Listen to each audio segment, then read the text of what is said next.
Vamos começar então? Eu vou passar para Odinho a palavra para ele poder fazer a nossa. O nome da página é Ajuda Sempre. Constitui passagem das mais dramáticas nos Atos dos Apóstolos, aquela em que Paulo de Tarso se prepara à frente dos testemunhos que o aguardavam em Jerusalém. Na alma heróica do lutador não para qualquer sombra de hesitação. Seu espírito, como sempre, está pronto, mas os companheiros choram e se lastimam, e do coração sensível e valoroso do batalhador do Evangelho flui a indagação dolorosa. Não obstante a energia serena que lhe domina a organização vigorosa, Paulo sentia falta de amigos tão corajosos quanto ele mesmo. Os companheiros que o seguiam estavam sinceramente dispostos ao sacrifício. Entretanto, não sabiam manifestar os sentimentos da alma fiel, em que o pranto, é que o pranto ou a lamentação jamais ajudam nos instantes de testemunho difícil. Quem chora ao lado de um amigo em posição perigosa desorganiza-lhe a resistência. Jesus chorou no horto, quando sozinho, mas em Jerusalém, sob o peso da cruz, roga às mulheres generosas que o amparavam a cessação das lágrimas angustiosas. Na alvorada da ressurreição, pede a Madalena esclareça o motivo de seu pranto junto ao sepulcro. A lição é significativa para todo aprendiz. Se um, entre a, Se um ente amado permanece mais tempo sob a tempestade necessária, não te entregues a desesperos inúteis. A queixa não soluciona problemas. Em vez de magoá-lo com soluços, aproxima-te dele e estende-lhe as mãos. Aqui fala, né, da forma que a gente ajuda, né, o nosso próximo. Porque às vezes a gente tenta ajudar e acaba tomando as dores dele, começa a sentir a mesma dor que ele e isso acaba prejudicando. A nossa dor acaba passando para ele também, então ele vai ter que acabar lidando com dois problemas, né? Então a gente tem que sempre estar ali, né, tentando dar um ombro amigo e ser tão forte quanto ele, né? Tentar passar nossa força para ele, não só ficar se lamentando juntamente, né? Muito bom, Dinho. Então vamos fechar os nossos olhos, levar o pensamento a Deus. Eu vou fazer a prece para a gente começar. Querido Mestre Jesus, Deus nosso Pai, amigos espirituais que estão aqui conosco, agradecemos, Senhor, por mais essa oportunidade de estarmos aqui reunidos em Seu nome. Agradecemos pela vida e saúde que temos. Agradecemos por todas as coisas que nos pertencem. Agradecemos pelos amigos, agradecemos pela família, agradecemos por ter nos concebido. Pedimos amparo, Senhor, à espiritualidade amiga, que ela esteja guiando os nossos passos, nos protegendo, nos abençoando diariamente. Esteja conosco hoje e sempre, Senhor. Está aberta mais uma reunião da nossa mocidade. Que assim seja, Senhor, graças a Deus. Vamos terminar hoje, enfim, o nosso estudo. Depois de 3 semanas, o estudo tem uma folha aqui e uma folha aqui. Só isso. E nós estamos há 3 semanas nele. Não compreendo, mas tá bom. É sinal de que está rendendo bons frutos, né? Semana passada, gente, a gente conversou um pouquinho sobre a influência da espiritualidade. Quando o quesito é tanto, né, da mesma forma, né, que a espiritualidade pode influenciar a favor do sujeito chegar ao ato suicida, como ela pode auxiliar contra, trabalhando positivamente, né, influenciando de forma positiva. E nós todos chegamos a uma conclusão única, né? No final das contas, tudo é responsabilidade nossa. Por mais que sejamos o tempo inteiro influenciados, nós temos responsabilidade de escolher o que nós queremos para a nossa vida e de tomar as nossas próprias decisões. Agora, gente, nós vamos passar para a próxima pergunta. Isso. que é a seguinte. Primeiro eu quero ouvir vocês e depois eu vou responder essa pergunta com seis perguntinhas do Livro dos Espíritos, tá bom? E a pergunta é: como o Espiritismo enxerga o suicídio? Olha, já escutei falar muita coisa sobre isso, coisa assim, muito ruim, né? Umas coisas tipo sobre castigo, sobre sofrimento, mas eu prefiro não acreditar nisso ainda, tentar com base nas coisas que eu já sei. E de acordo com tudo que a gente já conversou em reuniões passadas, eu acredito que o Espiritismo enxerga de forma não de forma ruim, eu só não estou conseguindo achar uma palavra certinha. Mas a gente está encarnado para aprender e para evoluir. Se eu termino com a minha vida carnal antes do tempo necessário para eu evoluir tudo que eu preciso nessa vida, então eu estou interrompendo um processo espiritual. Então eu acho que são com olhos meio. O espiritismo enxerga com olhos, olha que mas que não enxerga muito bem, sabe? Que não seria a coisa mais correta a se fazer. E aí, gente, mais alguém? Falam que a pessoa que comete suicídio, ela revive aquela situação várias vezes, né? A tia Marta já falou sobre isso. Eu lembro só disso, assim. Aí a Bia falou que ela também não gosta de pensar na ideia do castigo, que ela concorda com o João. Eu tava tentando pensar, né, numa resposta que não fosse tão óbvia, né? E também que fosse uma resposta certa, né? Mas é meio difícil pensar desse jeito, igual o pessoal falou, né? A gente tenta não pensar que seja um castigo, né? Porque a gente aprende desde pequeno que Deus ele não castiga a gente. Ele Sim. coloca as coisas para nos ensinar. E eu acho que o Espiritismo veja o suicídio assim, como. Acho que é mais ou menos a mesma coisa que vê no caso de, por exemplo, um assassinato, né? Você está interferindo, né, em um ciclo que deveria estar acontecendo. E vai ter que voltar para poder consertar isso. Toda certeza. A primeira coisa que a gente precisa ter consciência, gente, é que como o João, a Bia, a Jamila e o Dinho falaram, Deus, em momento nenhum, ele nos castiga, ele nos pune por nada. A única coisa que a gente precisa ter consciência é que nós sofremos as consequências dos nossos próprios atos. Isso é uma coisa inevitável. A gente não tem controle disso, se assim eu posso dizer. Então, gente, eu vou responder essa pergunta me baseando nas perguntas do Livro dos Espíritos, que são assim, super esclarecedoras. Semana passada eu achei assim um estudo super esclarecedor porque o Livro dos Espíritos nos esclarece muito. Então, olha só. Te cortar aqui, de certa forma, né, se alguém castiga alguém, somos nós mesmos nos castigando. Exatamente, Dinho. Exatamente. Essa punição muitas vezes vem de nós para nós. Provavelmente ela vem oriunda de uma culpa. Igual a Jamile falou, que a gente ouve muito falar, né, sobre o Vale dos Suicidas, né? Que é onde eles se encontram e lá eles ficam revivendo muitas e muitas vezes e repetidas vezes o que causou a sua morte, o que levou ele a cometer o ato. E assim, a gente precisa ter consciência de que ele está enfurnado na própria culpa. Isso é um fato. E enquanto ele não se libertar dessa culpa, ele vai continuar ali, revivendo aquela situação que ele mesmo se colocou. Essa é a verdade. Olha só, gente, vamos lá. Pergunta 943. De onde vem o desgosto pela vida que se apodera de certos indivíduos sem motivos plausíveis? Primeira pergunta.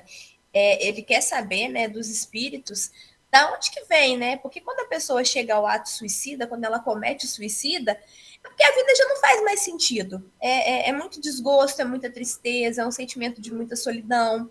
Então, assim, da onde que vem isso? Vocês sabem? Passa pela cabeça de vocês? Da onde que vem? Qual a origem disso tudo? E por que algumas pessoas lidam com umas coisas de forma diferente de outras pessoas? Vocês sabem?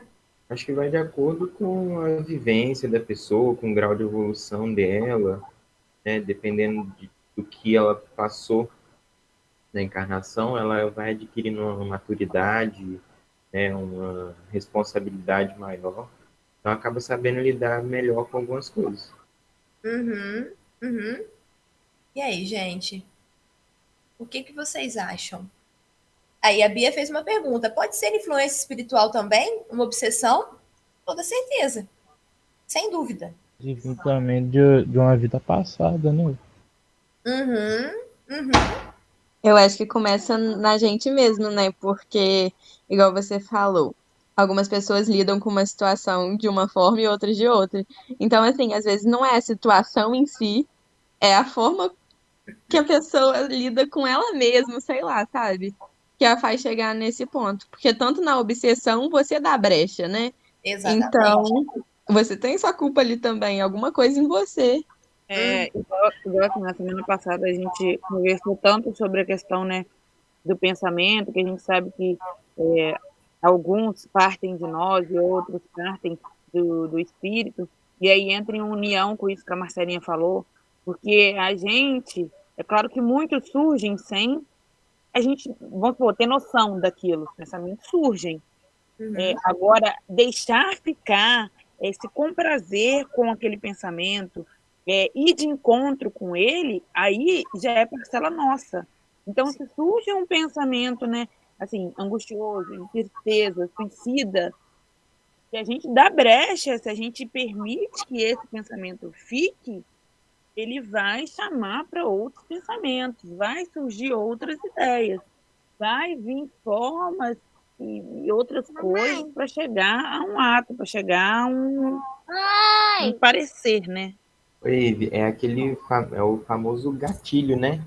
Sempre vai ter alguma coisa na pessoa que vai acabar ativando esse gatilho. E como você disse, né? Cada um sente as coisas de uma forma diferente. Então, cada pessoa tem o seu gatilho, né? Sim. O que para mim pode ser uma coisa fácil de lidar, para você pode ser uma coisa muito mais complicada. Uhum. E é o que o Dinho falou: sempre vai existir um gatilho. Mas o gatilho, na maioria das vezes, ele não é a causa. A causa, ela tá muito antes, né, disso. Ela tá muito mais profunda do que o próprio gatilho em si. A primeira coisa que a gente tem que ter consciência, gente, é que nós somos seres humanos únicos e subjetivos. E que muitas vezes coisas que acontecem com o outro não nos afetariam da mesma forma que afeta o outro e vice-versa. Nós, justamente por sermos únicos e subjetivos, nós temos o nosso pensamento, nós temos a nossa forma de lidar com as situações, nós temos a nossa forma de agir perante determinadas coisas.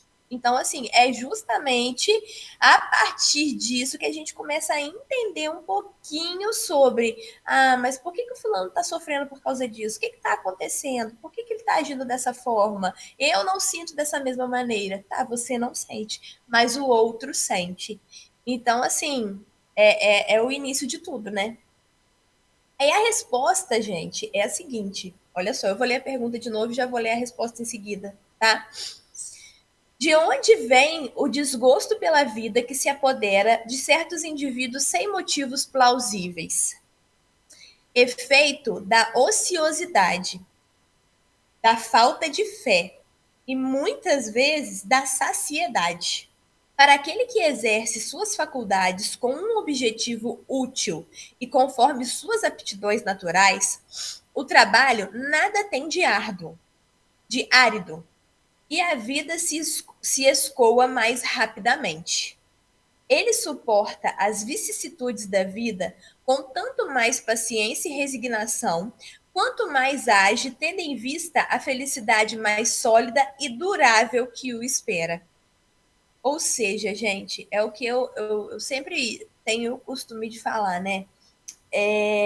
Se a gente preenche o nosso tempo de forma equilibrada, de forma positiva, se a gente tem o pensamento, né, organizado, se a gente tem a mente tranquila, se a gente tem fé, tudo isso nos auxilia muito na tranquilidade, na esperança, na certeza de dias melhores. A gente fica mais tranquilo para lidar com a vida. Agora, se não existe fé, se não existe desejo de melhoria, se existe comodismo, aonde que a gente vai parar? Em lugar nenhum.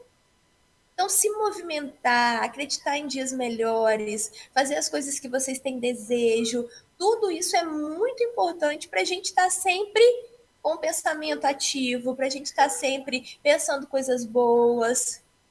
Gente, alguma dúvida? Posso passar para a próxima pergunta? Exatamente, Dinho. A melhoria tem que partir da gente. Tudo A verdade é que a gente roda, roda, roda e sempre cai no mesmo lugar, né? A gente tem que estar bem com a gente mesmo. E nós temos que ter também força de vontade. A gente tem que se olhar no espelho e estar bem com a gente. Se a gente não estiver bem, a gente mesmo, se a gente não se amar primeiro, tem nem jeito. Não tem jeito. A Bia falou, é mais difícil do que parece, com toda certeza, mas não é impossível, Biazinha. Vamos lá. Pergunta 944. O homem tem o direito de dispor de sua própria vida? Essa é básica, sim ou não? O que vocês acham? Marcelinha já respondeu, não. Vinho também, não. Jefinho também falou que não. Então, gente, vou responder a pergunta. A maioria já respondeu e realmente vocês estão absolutamente certos. Não. Somente Deus tem esse direito. O suicídio voluntário é uma transgressão dessa lei. Ou seja, o único que tem direito de tirar a vida de alguém é Deus. Fora isso, gente, qualquer outro ato é uma transgressão à principal lei de Deus. Próxima pergunta. O suicídio é sempre voluntário? O que vocês acham? Essa eu já sei responder. Que não, também pode ser involuntário. Exatamente, Bia. Eu acho que não também. Eu acredito que exista formas de suicídio involuntárias também. Quando eu ler a resposta, vocês vão falar, não é possível. O suicídio é sempre voluntário? Aí ele responde, o louco que se mata não sabe o que faz. Ponto final. Ou seja, a grande maioria das vezes, o suicídio não é voluntário. Por quê? Quando a pessoa chega realmente ao ato suicida, ela talvez já nem responda mais por ela mesma. E não sabe, né? É o que fala a resposta, não sabe o que faz, cara. Exatamente. A pessoa que comete o ato, ela vai pensando tanto assim em acabar com o problema. Quando ela vê, não acabou nada, a vida continua. Exatamente. Então, não sabe mesmo. Ela vai ver as consequências piores. Já não tem ciência de mais nada que está fazendo, né? Exatamente. Olha o que a Bia disse, gente. Porque se tivesse completa vontade e consciência do que está fazendo, talvez não estaria naquela culpa de depois, né? Que você falou no início. Exatamente, gente. A culpa, ela vem justamente da falta de certeza daquilo que foi feito. A culpa, ela é oriunda disso. Se a gente faz algo com consciência, com certeza, de forma voluntária, se a gente tem essas atitudes, a gente não carrega o fardo da culpa. O fardo da culpa, ele vem movido pelo peso da consciência, pela incerteza. Então, assim, é o que ele fala. Para chegar ao ponto de se cometer um suicídio, realmente a pessoa não sabe o que ela está fazendo. Então, na maioria das vezes, o suicídio ele não é voluntário. Tá bom? Podemos passar, gente? Ficou alguma dúvida? É porque para falar dessa questão aí do inconsciente, Porque muitas vezes a pessoa também, ela faz o uso de drogas, maltrata o corpo e tudo mais, e isso é uma forma de um suicídio indireto. Sim. Aí a pessoa, muitas vezes, assim, não é que ela não está consciente, ela sabe do que ela está fazendo. Se você está bebendo o que você quer fazer. Se você está fazendo alguma coisa, você está fazendo o que você quer fazer. Mas, às vezes, você pensa que não está, tipo assim, maltratando o seu corpo. Acha que aquilo que você está fazendo é normal. Sim, sim. Eu acho que a minha interpretação de consciente, amiga, foi diferente da sua. Quando você fala sobre consciente e inconsciente, no caso, você está abordando aí outra parte. Eu já entrei mais na parte da consciência, tipo assim, você está do desejo. Não sei se você conseguiu me entender, mas essa parte, gente, que a Esther falou, ela é muito necessária. Por quê? Muitas vezes, quando a gente faz uso de determinadas coisas, quando a gente extrapola na questão da bebida, na questão do consumo de drogas, do sexo desregrado, tudo isso, gente, nos leva, de certa forma, ao suicídio indireto. E de duas, uma. Uma delas é, nós como espíritas temos plena consciência da consequência disso. Mas não são todas as pessoas que têm consciência disso. Entende? E também, igual eu estava lendo esse livro que a gente está, do projeto de leitura, tem uma parte muito bacana que o jovem, né, que escreve a carta, ele fala com o cunhado dele. O cunhado dele não abusar nas pistas, porque ele não fala assim com essas palavras, mas água mole, pedra dura, tanto bate que fura. Então você corre, e uma hora você vai acertar. Uma hora, ele fala assim, uma hora você vai parar debaixo da carreta. Então, é sobre essa questão também. Né? Isso, querendo ou não, é uma forma de Vamos lá, gente. Próxima pergunta. Ô, Ive, voltar rapidinho aí, que eu ia falar, pensando dessa forma aí que a Esther falou, muitos casos assim de mortes, né, que não são considerados como suicídio, na verdade são suicídio. Por exemplo, uma pessoa que acaba desencarnando por conta, sei lá, de uma cirrose, né? Sim. Foi, tipo, a gente pensa, não, só foi por causa da doença. Mas não, né? Foi um suicídio que foi ocorrendo, né? Por conta de muita bebida. Então, acaba sendo um suicídio indireto. Como foi Exatamente. falado. A pessoa Exatamente. sabe que aquilo está fazendo mal para ela, causando mal, mas ela continua fazendo. Uhum. Eu pensei aqui agora, nesse exemplo que eu dei, o espírito, ele seria enviado para o Vale dos Suicidas, tendo em vista que foi um suicídio indireto? Fiquei nessa dúvida aqui agora. Odinho, você assistiu o Nosso Lar, não assistiu? Aham. Você não lembra o que aconteceu com o André Luiz? Ah, é verdade, né? André Luiz não se suicidou. Mas, de alguma forma, ele cometeu o suicídio. Ele não se suicidou indiretamente, não é? Mas, de alguma forma, ele foi considerado um suicida. Uhum. E o filme esclarece muito bem para onde que ele foi, né? Sim, verdade. Ele fazia uso de bebida também. Sim. Cigarro, se não me engano. Noites e mais noites, né? E ele tinha problema de saúde. Foi Gravando. traía a mulher. Olha, assim, tem coisas que tem hora que a gente pensa assim, isso não tem nada a ver. Mas naquela época, será que ele precisava fazer uso de camisinha? Hoje em dia, os remédios, né? A forma da gente controlar a doença, eu estava até conversando isso com a Jamile, que as pessoas não romantizem a AIDS. A AIDS é uma doença que não tem cura. Você faz o tratamento dela para evitar a transmissão, mas não tem cura. Você quem contrai, fica com o vírus, está com o vírus ali, né, no corpo. Ele pode se manifestar a qualquer momento.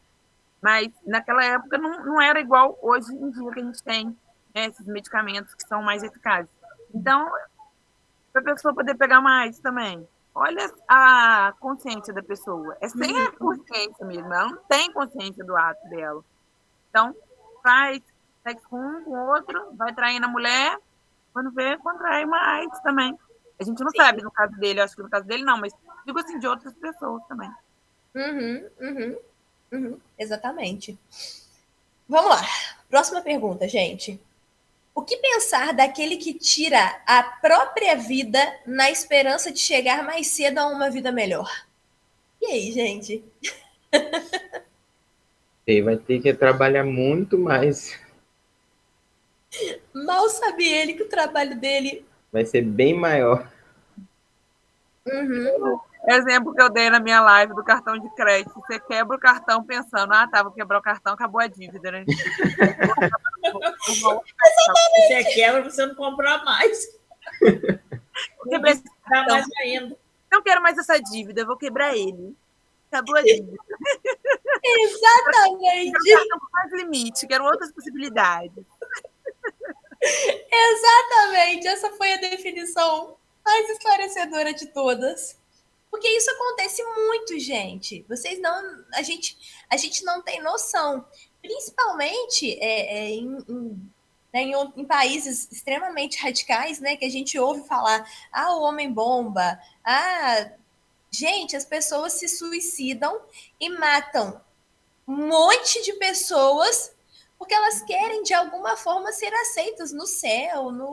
E, gente, isso é, assim, mal sabem eles o que está esperando por eles, não é? Essa é a verdade. Então, assim, olha o que ele responde. Outra loucura. Que ele faça o bem e estará mais seguro de que a alcançará. Pois o suicida retarda sua entrada num mundo melhor. E ele mesmo pedirá para vir completar essa vida que interrompeu por uma falsa ideia. Um erro, qualquer que seja, nunca abre o santuário dos eleitos. Ou seja, de alguma forma, ele vai sofrer as consequências disso. Não importa, gente, qual é o pensamento dele. Ele vai ter as consequências disso. E como ele está falando aqui, ele vai pedir para voltar, para poder completar a vida que ele tirou dele. Por quê? Todos nós sabemos que nós temos a nossa vida, ela está aqui praticamente assim, mais ou menos programada. E o único que é capaz de saber quando que ela vai acabar é Deus. Então, se a gente interrompe esse ciclo, a gente vai ter que voltar em outro momento para completar ele. E olha aí quanto tempo a gente vai ter perdido. Só entendendo isso, só resolvendo essa culpa, só tentando melhorar, só tentando entender tudo o que aconteceu, para depois voltar aqui, completar esse ciclo e aí enfim, continuar a nossa trajetória evolutiva. Então, assim, a gente tem que pensar muito bem, né? Antes de qualquer ato que a gente tenha. Vamos lá, gente. Aí a Bia falou uma coisa certa. Não tem como fugir do sofrimento. Exatamente. Não dá para fugir do sofrimento. Próxima pergunta. O homem que perece vítima do abuso de paixões, que, como sabia, iriam acelerar o seu fim, mas às quais ele não pôde resistir, pois o hábito fez dessas paixões verdadeiras necessidades físicas, está cometendo um suicídio? Acho que a gente já até respondeu essa pergunta, né? Quando a gente fala sobre o suicídio indireto, a gente já respondeu essa pergunta. Porque aqui fala do abuso das paixões, ou seja, são as coisas materiais que, de alguma forma, a gente pode viver sem, mas por escolha, nós escolhemos não viver sem e ainda assim abusar delas. Aí ele responde: é um suicídio moral. Não compreendeis que, nesse caso, o homem é duplamente culpado?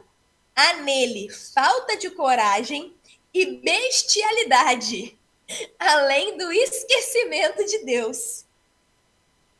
Ou seja, é o suicídio indireto que a gente sempre fala. Por quê? A gente tem consciência de que aquilo faz mal pra gente, a gente tem consciência de que a gente não pode abusar daquilo, a gente tem consciência de que nós temos outras escolhas e ainda assim nós entramos naquilo por desejo. Então, assim, a gente vai sofrer as consequências dessas escolhas. Isso é um fato. Alguma dúvida, gente? Podemos continuar? Olha, dúvida eu não tenho nenhuma, mas depois desse assunto todo, fazer qualquer tipo de escolha tá assim, completamente complicado agora. O peso das escolhas, gente. Exatamente. O peso das escolhas, você falou tudo. Porque a gente escolhe uma coisa e ela, de uma certa forma, a gente vai sofrer as consequências por qualquer escolha que a gente faça. Isso é um fato, gente. A gente vive justamente sabendo disso, tendo essa consciência. Próxima pergunta. Peraí que a Bia falou alguma coisa. Parece que quanto mais a gente evolui e fica sabendo das coisas, mais as consequências ficam difíceis. Porque os atos se tornam escolhas. Diferente do passado, que pelo menos a gente não sabia de nada. Exatamente. Gente, isso, eu acho que isso não é nenhuma questão de evolução assim, de acordo com as nossas vidas e tal. A gente percebe isso agora, que a gente está se tornando, que nós nos tornamos adultos e que temos que tomar decisões. Quando nós éramos crianças, era desse jeito? Claro que não, gente. Quando a gente era criança, a gente pensava nas consequências dos nossos atos. Muitas vezes a gente nem percebia que os nossos atos tinham consequência. A gente só deixava a vida levar a gente. A gente não tinha preocupação, não tinha nada com que se preocupar. As coisas só aconteciam. Agora que a gente está começando a entender um pouquinho melhor sobre o que é a vida adulta, a gente está começando a entender que todas as nossas escolhas, elas geram consequências. Por isso que ter boas escolhas é extremamente importante. A gente vai sofrer as consequências. Elas são inevitáveis. Isso é um fato. Vou dar uma acelerada aqui, hein, galera? Quando uma pessoa se vê diante de uma morte inevitável e terrível, ela é culpada de abreviar por alguns instantes os seus sofrimentos com uma morte voluntária? Pensem, gente, na seguinte situação, né? A pessoa está com uma doença terminal e ela precisa...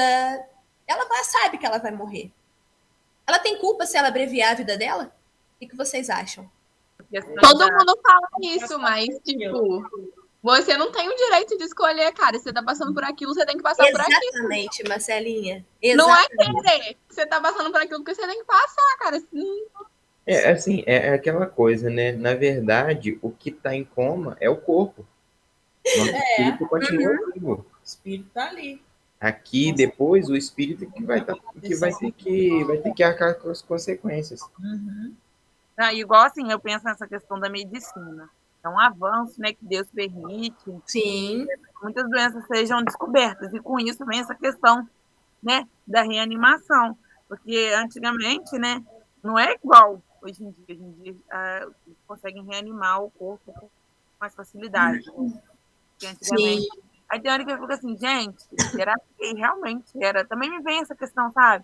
Será que realmente é para ser assim? É estranho, né? Sim. Mas né? Porque se tem, porque tem que ser, né? Exatamente. Aí a pessoa que tiver que morrer não vão conseguir reanimar, gente. Então vai reanimar e vai morrer depois de novo. E vai morrer de novo. Exatamente, Marcelinha.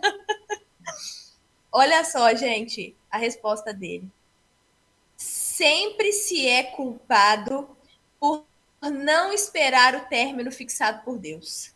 Aliás, como se pode ter certeza absoluta de que esse término tenha chegado, apesar das aparências, e que não se pode receber um socorro inesperado no último momento? Muitas pessoas que estão em coma, né, e retornam. Sem dúvida. Então, a verdade é uma só. O tempo de Deus é o tempo de Deus, gente. Não dá para ser diferente disso. Gente, vou dar uma acelerada aqui. Eu vou ler a 956 e tem só mais um último comentário. Olha só. Aqueles que, não podendo suportar a perda de pessoas queridas, se matam na esperança de reencontrá-las, alcançam seu objetivo? O resultado desse... Oi, fala, já. Eu acho que também muitas pessoas que cometem suicídio não têm essa visão. Tipo assim, que depois que morre não vai sofrer. Acha que vai, sei lá. Entendeu? Sim, isso acontece. Acho que vai acabar a mão dela, né? isso. Sorte é dela. Com toda certeza, porque nós temos essa consciência aí, Tchelinha. Olha só o que eles respondem, gente. O resultado desse ato lhes é bem diferente do que esperam. Em vez de se unirem a quem é objeto de sua afeição, deles se afastam por mais tempo, pois Deus não pode recompensar um ato de covardia e o insulto que lhe fizeram, duvidando de sua providência. Pagarão por esse instante de loucura com sofrimentos maiores do que aqueles que quiseram abreviar e não terão para compensar a satisfação que esperavam. Ou seja, quando eles cometem esse ato buscando encontrar as pessoas que amam, buscando estar em contato com essas pessoas, eles só vão se distanciar mais ainda dessas pessoas. Tá joia? Gente, a última pergunta é a 957, que eu vou encerrar, que é: quais são as consequências do suicídio com relação ao estado geral do espírito? As consequências do suicídio são as mais diversas, não apenas fixas, e em todos os casos são sempre relativas às causas que o produziram. Mas há uma consequência a que o suicida não pode escapar: é o desapontamento. Além disso, o destino não é o mesmo para todos. Depende das circunstâncias. Alguns expiam o erro imediatamente, outros numa nova existência, que será pior do que aquela cujo curso interromperam. Ou seja, gente, as consequências são variadas. Vai tudo depender da culpa que esse ser humano está carregando, vai tudo depender de como ele cometeu esse ato, mas uma coisa é fato, gente. Ele sempre irá sofrer as consequências desse ato. A gente não precisa ter dúvida nenhuma disso. Mas é o que ele fala aqui. O desapontamento eu acho que é o maior de todos. Porque todo ser humano se mata com o intuito de acabar com a sua dor. E no final das contas, ele percebe que a dor dele, depois que ele comete esse ato, fica maior ainda. Então, assim, vamos nos cuidar e cuidar de quem a gente ama. Esse é o começo de tudo, né? E hoje nós encerramos o nosso estudo. Uhul! Depois de 3 semanas! Então, gente, aquela prece super rápida, só em agradecimento a vocês, agradecimento a Deus, a espiritualidade amiga por estar conosco. Muito obrigada, gente. O estudo foi muito bom, foi muito, muito rico para mim.